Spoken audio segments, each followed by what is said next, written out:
বিকেল গড়িয়ে সন্ধে প্রায় হতেই চলেছে, আর মনে মনে ভাবলাম যে এই শীতের সন্ধেতে চা পকোড়া বানালে কেমন হয়। যেমনই ভাবা তেমনই কাজ, সঙ্গে সঙ্গে বানাতে শুরু করে দিলাম।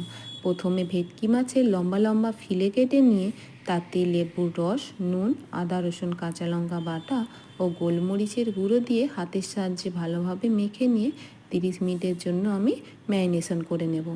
তারপর অন্য একটি পাত্রে নিয়ে নেব কর্নফ্লাওয়ার, তাতে দিয়ে দেবো নুন ও গোলমরিচের গুঁড়ো, আর একটা ডিম ফাটিয়ে নিয়ে একটা ব্যাটার বানিয়ে নেব। ব্যাটারটা আমার রেডি হয়ে গেলে আরও একটি অন্য পাত্রে নিয়ে নেব ব্রেড ক্রাম্বস ও কর্নফ্লেক্স, সেটাও হাতের সাহায্যে চেপে চেপে ভালোভাবে গুঁড়ো করে নেব। তারপর মাছের ফিলেগুলো ওই ব্যাটারের মধ্যে ডুবিয়ে ব্রেড ক্রাম্বস ও কর্নফ্লেক্স গুঁড়োর মধ্যে চেপে চেপে কোট করে নেব। এইভাবে সমস্ত মাছগুলোই আমি কোট করে পকোড়া বানিয়ে নেব। দেখুন, এদিকে আমি তেল গরম বসিয়ে দিয়েছিলাম, তাতে মাছের পকোড়াগুলো ভালোভাবে ভেজে নিচ্ছি। ভাজার সময় আমাকে গ্যাসটা কম রেখেই ভাজতে হবে, নাহলে মাছের পকোড়াটা ভালো ভাজা হবে না। এইভাবে আমি সমস্ত মাছের পকোড়াগুলো ভেজে নিচ্ছি। মাছের পকোড়া আমার রেডি হয়ে গেছে, অন্যদিকে বসিয়ে দিয়েছি চাটাও আমার রেডি হয়ে গেছে।